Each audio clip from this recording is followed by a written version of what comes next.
행동으로 하나님의 말씀을 증거하게 도와 주옵소서. 듣는 이들도 하나님의 말씀으로 가슴으로 받아들여 결단하고 결심하고 삶 속에 적용하는 귀한 우리 성도님들 될 수 있도록 주님이 도와 주옵소서. 예수님 이름으로 기도드립니다. 아멘. 하나님의 말씀 읽겠습니다. 욥기 있습니다.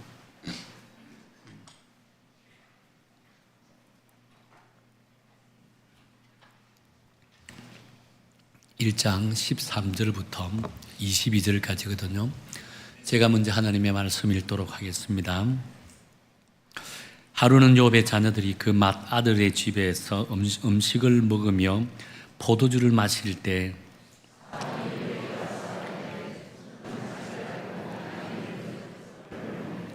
스바 사람이 갑자기 이르러 그것들을 빼앗고 칼로 종들을 죽였나이다.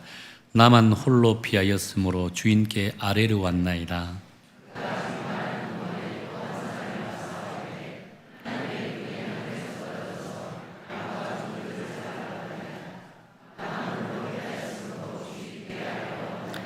그가 아직 말하는 동안에 또 한 사람이 와서 아뢰되 갈대아 사람이 새 무리를 지어 갑자기 낙타에게 달려들어 그것을 빼앗으며 칼로 종들을 죽였나이다. 나만 홀로 피하였으므로 주인께 아뢰러 왔나이다.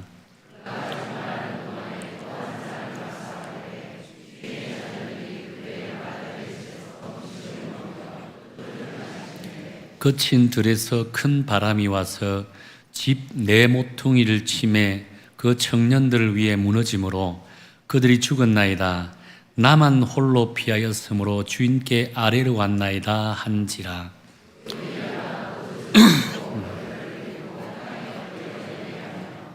이르되 내가 모태에서 알몸으로 나와서 온즉 또한 알몸이 그리로 돌아가 올지라.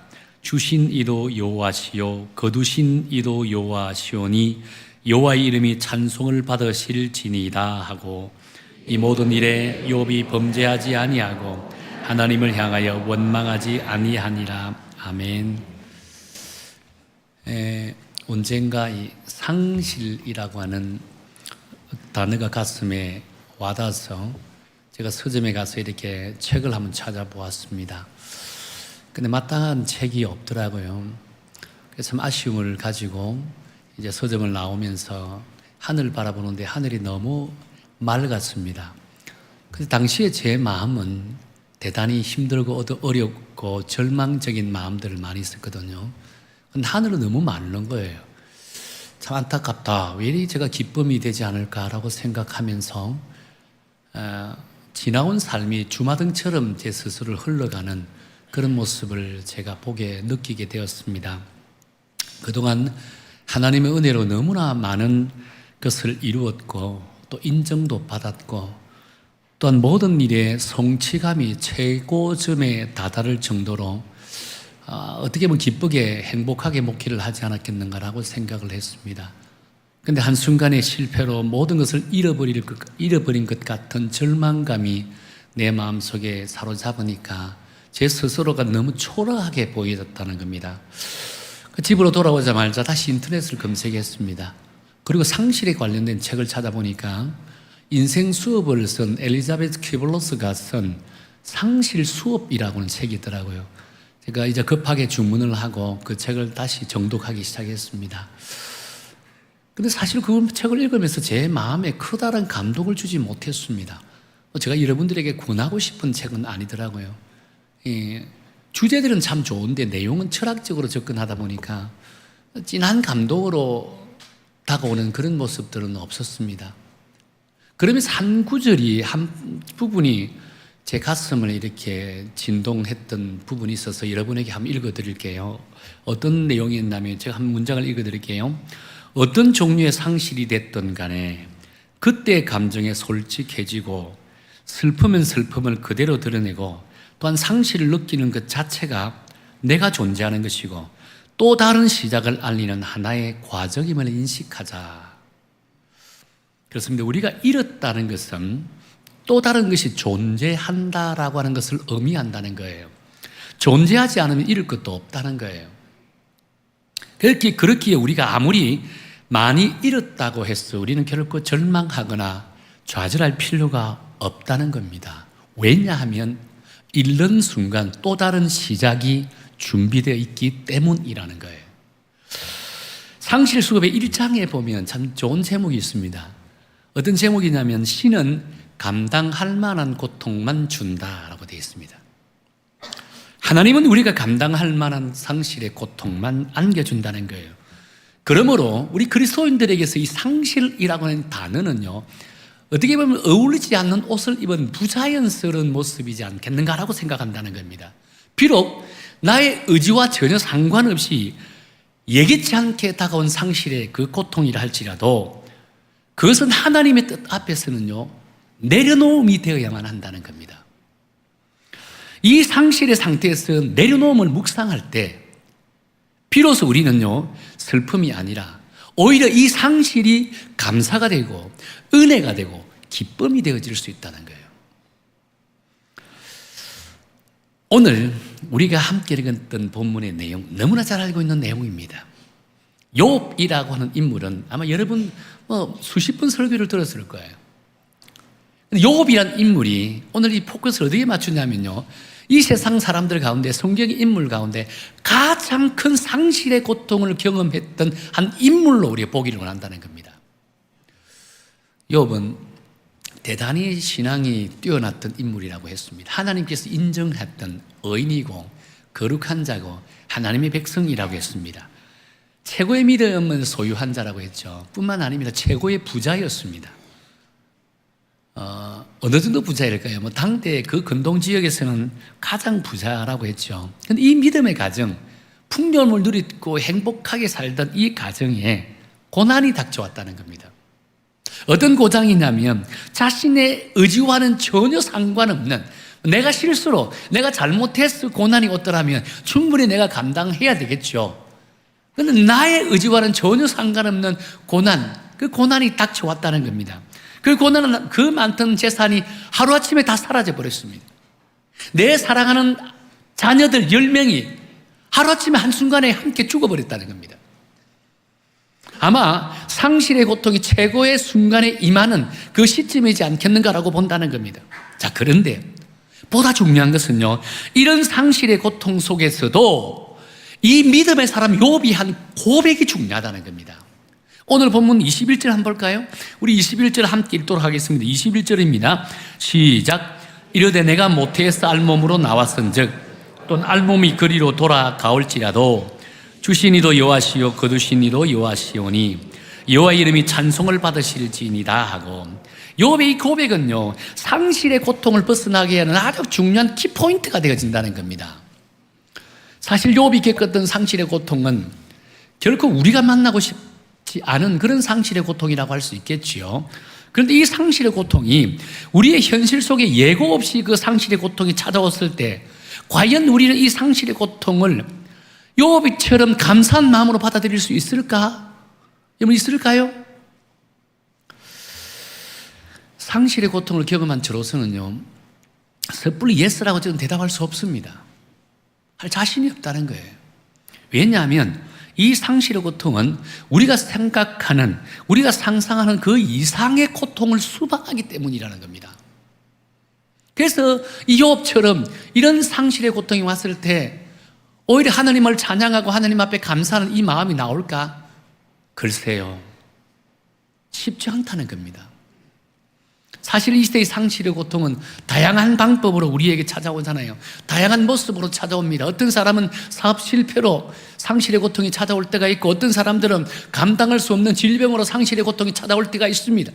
어떤 사람들은 실직과 불의의 사고로, 자녀로 인해서 상실의 고통을 찾아오는 경우도 있습니다. 또 어떤 사람들 시련으로, 명태로, 또 사업 진학의 실패로 다양한 방법으로 상실의 고통이 찾아온다는 겁니다. 게다가 어떤 사람들에게는 이 상실의 고통을 왠지 모르게 한꺼번에 그냥 모아서 찾아오는 경우들이 있다는 겁니다. 여러분 인생을 돌아보세요. 상실의 고통이 임할 때 한순간에 모여서 함께 찾아온 때가 한두 번이었습니다. 그러다 보다 중요한 것은요, 이런 고통 자체보다는 이러한 상실의 현실을 어떻게 받아들이고 어떻게 반응하는가가 대단히 중요하다고 할 수 있다는 겁니다.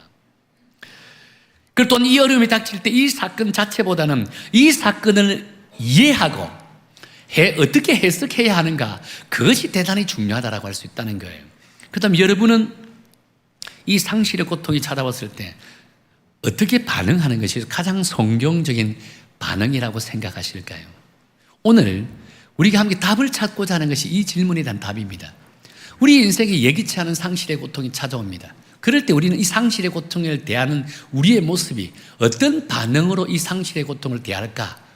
우리 스스로 돌이켜보면서 여러분, 하나님이 가장 기뻐하는 상실의 고통에 대한 반응, 그 반응을 욥의 모습을 통해 찾아서 여러분에게 임하는 다양한 상실의 고통을 통해 오히려 그것이 여러분의 인생이 감사의 조건이 되고 기쁨의 조건이 되고 은혜의 조건이 되는 그런 귀하고 복된 여러분의 인생 되길 예수님 이름으로 축원합니다.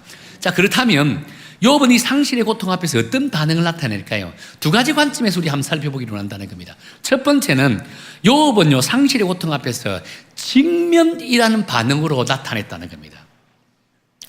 상실의 문제를 다룰 때 가장 기억해야 할 가장 중요한 요소는요, 하나님께서는 당신의 사랑하는 자녀들에게 겪는 이 상실의 고통 속에는 반드시 축복의 씨앗이 그 속에 담겨 있다라고 하는 사실을 아는 거예요. 그렇게 우리가 상실의 고통이 임할 때 그 고통으로부터 도망가거나 그 고통을 회피해서는 안 된다는 겁니다. 반드시 그 고통을 직면하여서 그 고통 속에 담겨있는 하나님의 뜻을 발견하고 그 고통 속에 담겨있는 축복의 씨앗을 찾아 나가는 자가 온전하고 은혜로운 그리스도인이라고 할 수 있다는 겁니다. 본문에 등장하는 욥은 정말 대단한 인물이라고 제가 설명했잖아요. 그런 순전하고 정직하고 하나님을 경외하는 사람이라고 했습니다. 그리고 당대 최고의 의인이었고 최고의 부자였다라고 했습니다. 뿐만 아니죠, 혹시라도 범할지 모르는 자녀들의 죄들을 위해서 매일 아침마다 회개의 제단을 쌓았다라고 했습니다. 매일 아침마다 자녀들의 혹시나 모를 지을 죄를 위해 회개의 제단을 쌓았다는 것은 자기 자신을 위한 회개의 제단도 쌓았다는 것과 동일하다 할 수 있다는 겁니다. 얼마나 믿음 생활이 잘했으면 하나님이 그를 자랑할 정도였을까요? 뿐만 아닙니다. 그에게는요, 자녀가 10명이나 된다 했습니다. 아들이 7명이고 딸이 3명이라고 했습니다. 성경에 보니까 청년들이라고 했습니다. 장성한 청년들입니다. 건실한 청년들이라고 할 수 있다는 겁니다. 이렇게 훌륭한 욥의 행복을 시기하는 존재가 있었습니까? 누구죠? 사탄이라고 한 놈이라고 한다는 겁니다. 사탄이 한 번은 이제 땅을 두루다니면서 이제 하나님께로 왔습니다. 하나님께서 사탄에게 물었습니다. 욥을 주시해 보았느냐? 그러니까 사탄이 하나님께 이렇게 대답하죠. 뭐라고 되어 있냐면요, 자, 9절에 보면 이렇게 말씀합니다. 우리 9절 한번 읽어볼까요? 시작. 사탄이 여호와께 대답하여 이르되 욥이 어찌 까닭 없이 하나님을 경외하리까? 라고 합니다. 사탄의 논리는 하나님께서 욥에게 축복을 주었기 때문에, 물질에 대한 축복, 자녀에 대한 축복을 주었기 때문에 하나님께 감사한다는 겁니다. 하나님을 찬양한다는 겁니다. 그렇기 때문에 그가 가지고 있는 모든 것을 한번 빼앗아 보십시오. 쳐보십시오. 과연 하나님을 찬양할까요? 아니요, 하나님을 욕할 겁니다 라고 이야기한다는 겁니다. 그러니까 하나님께서 뭐라고 이야기합니까? 사탄에게 그래, 한번 쳐봐. 네가 욥에게 한번 쳐봐. 생명을 건드리지 말고 욥을 한번 쳐봐 라고 이야기한다는 겁니다. 사탄은 하나님이 허락하여 욥의 모든 것을 다 상실케 해버렸습니다. 그토록 부유하고 풍성하였던 욥은요, 하루아침에 그 소유물을 다 잃어버리게 되어졌더라는 겁니다. 뿐만 아니죠, 18절부터 19절에 보면 이렇게 말씀합니다. 우리 좀 긴절이지만 우리 함께 읽어보겠습니다. 시작.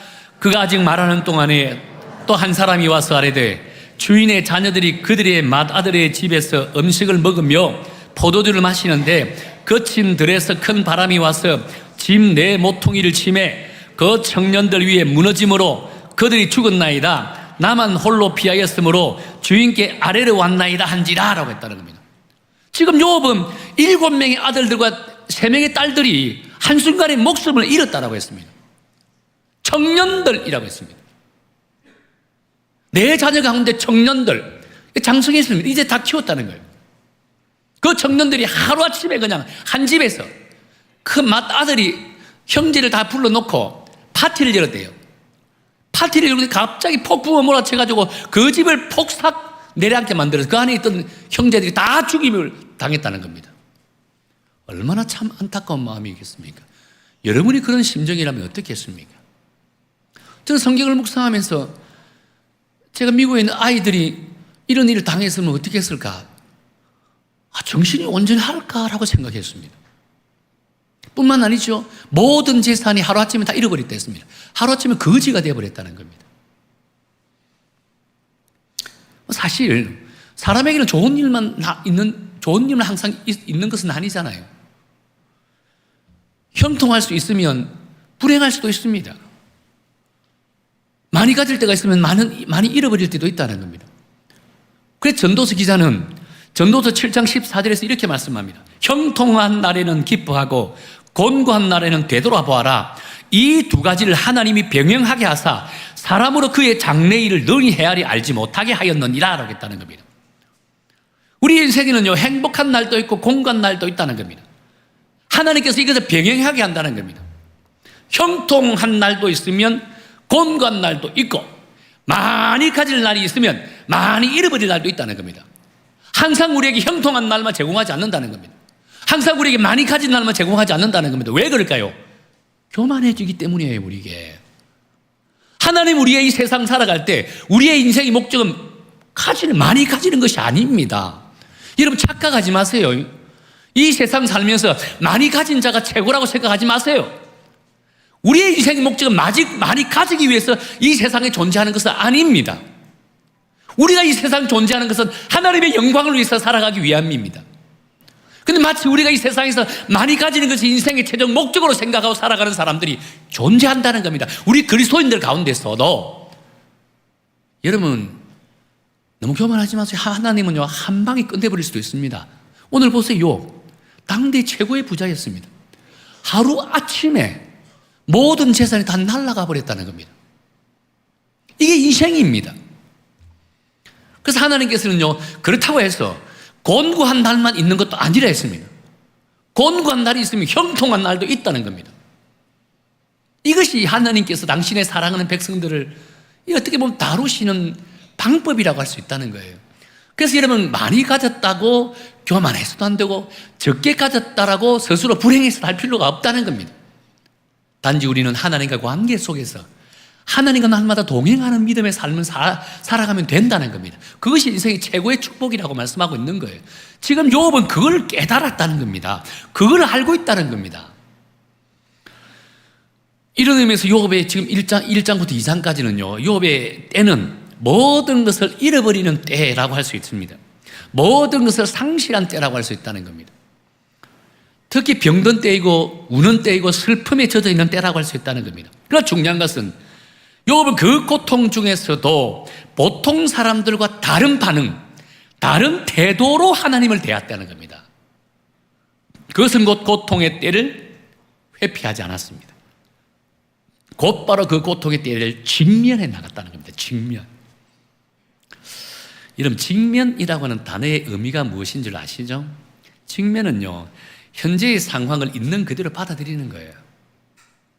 현재의 상황이 있는 그대로 받아들일 때 그것을 직면이라고 하잖아요. 하지만 그리스도인들에게서 직면은요 좀 더 다른 각도에서 이해할 필요가 있다고 생각합니다. 어떤 문제나 상황에 맞닥뜨리게 되면요 있는 그대로 그 문제를 받아들이는 것에 끝나는 것이 아니라 그 문제를 하나님 앞으로 가져가서 하나님 앞에서 그 모든 것을 내려놓는 거예요. 이것이 우리 그리스도인들이 가지는 직면의 자세라고 할 수 있다는 겁니다. 여러분의 인생에 다양한 어려움이 있습니다. 곤고한 일이 있고 슬픈 일이 있고 눈물이 흘리지 않으면 안 될 그런 일들이 있습니다. 뿐만 아니라 좋은 일이 있고 행복한 일이 있고 축하받을 일이 있습니다. 그 모든 일들을 하나님 앞에 가져가는 그것이 그리스도인의 직면이라고 할 수 있다는 겁니다. 지금 욥이 그랬다는 거예요. 지금 욥이 오늘 본문에 보니까 자신에게 임하는 그 안타까운 문제들, 슬픔의 문제, 눈물의 문제, 고통의 문제, 환난의 문제, 절망할 수밖에 없는 이 문제들, 이 문제들을 갖고 회피하지 않고 도망가지 않고 그 모든 문제를 어디에? 하나님 앞으로 가져갔다는 겁니다. 하나님 앞에 모든 것을 내려놓았다는 겁니다. 볼까요? 20절에 보세요. 우리 20절 한번 읽도록 하겠습니다. 20절입니다. 시작. 욥이 일어나 겉옷을 찢고 머리털을 밀고 땅에 엎드려 예배하며라고 했다는 겁니다. 지금 욥은요, 자신이 종으로부터 자신의 재물이 다 잃어버렸다라고 했습니다. 또 종으로부터 보고받기를 자신의 자녀들이 다 죽임을 당했다라고 했습니다. 근데 이런 보고에 욥의 반응은 어땠습니까? 자신의 옷을 찢고 머리털을 밀고 하나님 앞에 어떻게 예배했더라고 한다는 겁니다. 아마 이 자세는 이렇게 한순간에 내가 모든 것을 다 잃어버리는 상실의 고통이 임했을 때 이 상실의 문제는 나의 문제라고 생각했을 거예요. 내가 하나님 앞에 온전한 삶을 살지 못하니까, 내가 하나님 앞에 회개하지 못한 것들이 있으니까 옷을 찢고 머리털을 민다는 것은 회개의 의미거든요. 통의 의미, 통곡의 의미입니다. 그리고 하나님 앞에 예배드릴 때 이 말입니다. 회개의 제단을 드렸다는 겁니다. 이것이 진정 하나님의 자녀들이 가져야 될 믿음의 자세라고 생각합니다. 상실의 고통 속에 빠져있는 우리 그리스도인들이 가져야 될 이 믿음의 자세라고 할 수가 있다는 거예요. 그렇습니다. 욥은 평소 하나님과의 관계에 최선을 다하는 모습을 가지게 되니까 그 어떤 환난과 고난이 자신 앞에 닥쳐오더라 할지라도 조금 더 흐트러짐이 없었습니다. 온전히 하나님 앞에 가져가는 그런 모습을 가지게 되어졌더라라고 한다는 겁니다. 자, 그런데 하나님의 관계가 잘 되어 있지 않은 사람들은요, 이 고난의 문제, 상실의 문제가 임할 때 제일 먼저 그것을 회피하려고 합니다. 도망가려고 한다는 거예요. 뿐만 아니라 이제 주변을 돌아봅니다. 세상 사람들을 바라봅니다. 세상적인 방법을 동원하려고 한다는 겁니다. 그러니까 이 상실의 고통이 은혜가 되는 것이 아니라 이 상실의 고통이 더 큰 절망으로 우리에게 다가올 수밖에 없다라고 한다는 거예요. 분명한 사실은요, 우리가 하나님의 자녀라고 한다면, 우리가 그리스도인이라고 한다면 그 어떤 상실의 문제 앞에서도 회피하지 말아야 합니다. 도망가지 말아야 합니다. 세상적인 방법으로 그 문제에 접근하지 말아야 합니다. 오직 하나님과 관계 속에서 그 문제를 바라봐야 된다는 겁니다. 오직 하나님과 관계 속에서 그 문제 해결 책을 찾아야 된다는 겁니다. 그렇다면 나의 나됨을 철저하게 내려놓을 수 있고, 나의 나됨을 철저하게 내려놓는 순간 하나님이 강력하게 개입하기 시작한다는 겁니다. 하나님이 우리 인생에 개입하는 순간에 우리 인생은 달라지는 거예요. 하나님의 개입하심을 경험한 성도는요, 죽을 때까지 하나님을 찬양할 수밖에 없습니다. 왜? 하나님은 전지전능하신 능력의 하나님이기 때문입니다. 하나님이 개입하는 순간 내 인생의 환경이 한순간에 달라지고 변화되는 역사가 일어날 수 있기 때문이라고 한다는 거예요. 주님은 전지전능하신 능력의 하나님이십니다. 우리의 생각과 마음까지 감찰하시는 하나님이시라는 겁니다. 그렇게 우리의 상실의 고통의 문제가 임하게 될 때 하나님 앞에 다가가고 하나님과의 관계 속에서 그 문제를 하나님 앞에 내려놓는 순간에 하나님은 우리의 인생에 개입하셔서 우리의 마음을 평온케 하십니다.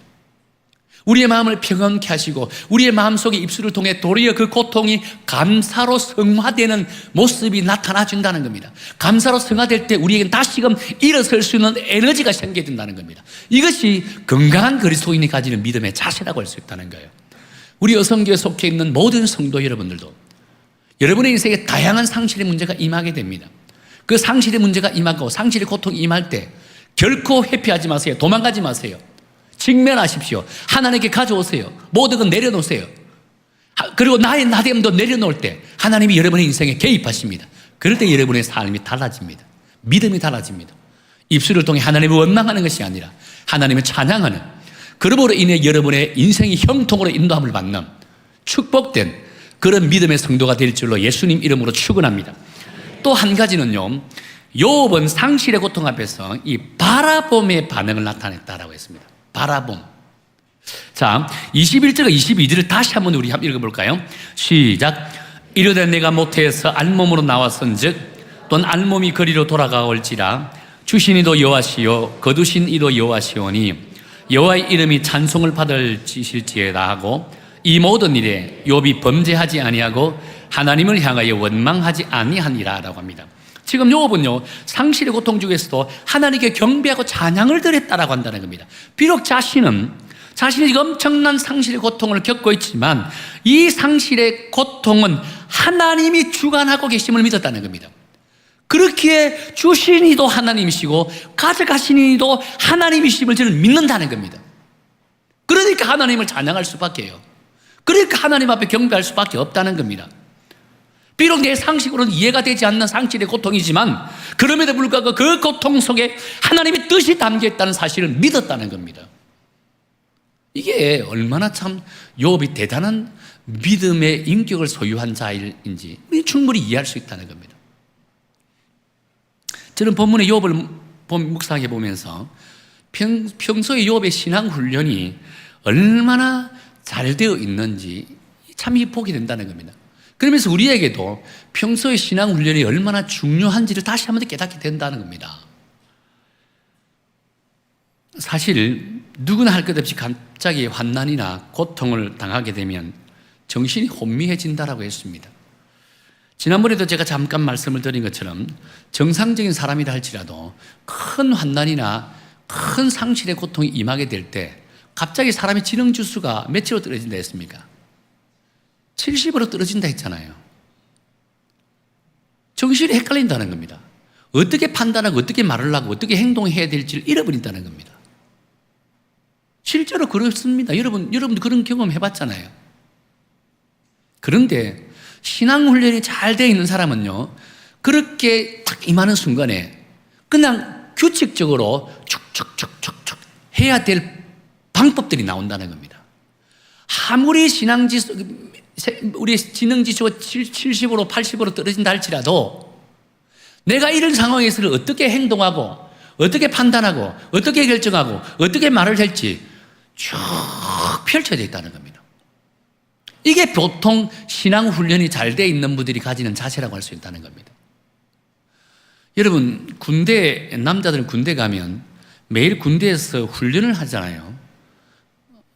매일 왜 훈련을 할까? 전쟁도 일어나지 않는데 청소년 훈련, 유격 훈련, 심지어 아무 일 없을 때는 땅 파는 훈련, 쓸모없는 땅도 파라고 합니다. 요즘 군대는 그런지 모르겠지만 저 때는 그랬습니다. 저희 연배 때는 다 그랬을 거예요. 그냥 좀 쉬고 있으면 괜히 내가지고 연병장에 가서 저 구석에서 땅 파라 합니다. 왜 그럴까? 참 그때는 의문스러웠습니다. 나중에 이해가 됩니다. 평소에 전쟁이 일어나지 않을 때 평소에 청소년 훈련, 유격 훈련 다 해야 됩니다. 땅 파는 것은 정신이 혼미하지 않게 하기 위해서, 정신 차리게 하기 위해서 그렇게 하는 거예요. 그러니까 막상 전쟁이 일어났잖아요. 평소에 훈련하는 대로 전쟁 규칙대로 행동을 한다는 겁니다. 그러니까 혼란스럽지 않고 일사정연하게, 일사불란하게 움직이게 된다는 겁니다. 그럼 적들이 쳐들어와도 딱 그대로 수칙대로 딱 대응하게 된다는 겁니다. 여러분, 신앙훈련도 마찬가지라고 할 수 있습니다. 우리 평소에 어떤 훈련을 하고 있는가, 어떤 믿음의 자세를 가지고 있는가에 따라서 내 인생에 상실의 고통이, 큰 고통이 오게 될 때 내가 평소에 훈련 잘 돼 있으면 그 훈련 규칙대로 움직여진다는 겁니다. 그러면 하나님께 죄를 범하지 않아요. 하나님을 원망하지 않는다는 겁니다. 오늘 본문에 보니까 욥이 자신에게 인생이 최고의 상실의 고통이 임했는데 그가 움직이는 규칙을 보면 뭐라고 되어 있습니까? 하나님께 죄를 범하지 않고 하나님을 원망하지 않았다라고 이야기한다는 겁니다. 영적인 관점에서, 신앙적인 관점에서 그 문제를 바라보았다는 겁니다. 그 문제를 해결했다는 겁니다. 오늘 본문에도 보세요. 그 평소 어떤 신앙을 가졌는지 충분히 알 수가 있는 장면이 있잖아요. 1장 5절입니다. 우리 5절 우리 함께 읽도록 하겠습니다. 1장 5절입니다. 시작. 그들이 성결하게 하되 아침에 일어나서 그들의 명수대로 번제를 드렸으니 이는 욥이 말하기를 혹시 내 아들들이 죄를 범하여 마음으로 하나님을 욕되게 하였을까 함이라. 욥의 행위가 항상 이러하였더라라고 합니다. 욥의 행위가 뭐라고요? 항상 이러하였더라. 이러한 게 뭐죠? 날마다 하나님 앞에 회개의 제단을 쌓았잖아요. 혹시나 내 자식들이 죄를 범했을까? 알게 모르게 짓는 죄들이 많잖아요. 그래 매일 아침마다 새벽마다 회개의 제단을 쌓았다는 겁니다. 날마다. 그러니까 어려운 문제, 내의 상실의 고통의 문제가 생겼을 때 이 고통의 문제를 곧바로 하나님 앞에 가져갈 수밖에 없는 겁니다. 하나님을 바라볼 수밖에 없는 거예요. 하나님과 관계 속에서 이 문제를 바라볼 수밖에 없다는 겁니다. 혹시나 내가 잘못이 있지는 않은가? 내 죄로 인해서 이런 고통이 생기지 않는가? 물론 모든 상실의 고통이 죄로 인해 생기는 게 이런 거 아닙니다. 오해하지 마시고. 그러나 우리가 그리스도인이라고 한다면 항상 하나님과의 관계 속에서 그 문제를 바라보는 훈련이 중요하다라고 할 수 있다는 겁니다. 그래서 우리가 평소 드리는 공적인 예배에 빠지지 않고 규칙적으로 드리는 것이 대단히 중요하다고 한다는 겁니다. 매일 새벽마다 나와서 하나님 앞에 기도하는 이 욥처럼 새벽에 회개의 제단을 쌓는 것이 대단히 중요하다고 한다는 겁니다. 매일 말씀과 함께 큐티하면서 묵상하는 이 말씀 묵상 훈련이 대단히 중요하다고 한다는 겁니다. 뿐만 아니죠. 자녀들과 함께 매일 날마다 가정 예배, 날마다 아니더라도 일주일에 한 번만이라도 이 가정 예배를 드리는 것이 대단히 중요하다고 한다는 겁니다. 왜 그럴까요? 힘들 때, 어려울 때, 위기 때, 환난 때, 상실의 고통이 임할 때 하는 행동이 다르기 때문입니다. 하는 행동이 다르다는 거예요. 여러분 오해하지 말고 들으세요. 제가 그 한국에 돌아올 때 가장 큰 문제는 우리 아이들이 가장 예민할 때 미국에 두고 한국에 돌아왔습니다. 걱정이 애들이 공부를 제대로 할까 너무 중요한 때 놔두고 왔거든요. 그래서 제가 이 아이들 두고 한국에 들어간다니까 우리 선배 목사님들이 내보고 간도 크다 하더라고요. 용기도 대단하다 하더라고요. 보통 이제 미국에서 공부를 하고 사역하다가 한국에서 콜링했을 때 못 오는 이유는 아이들 때문에 못 온다 했습니다.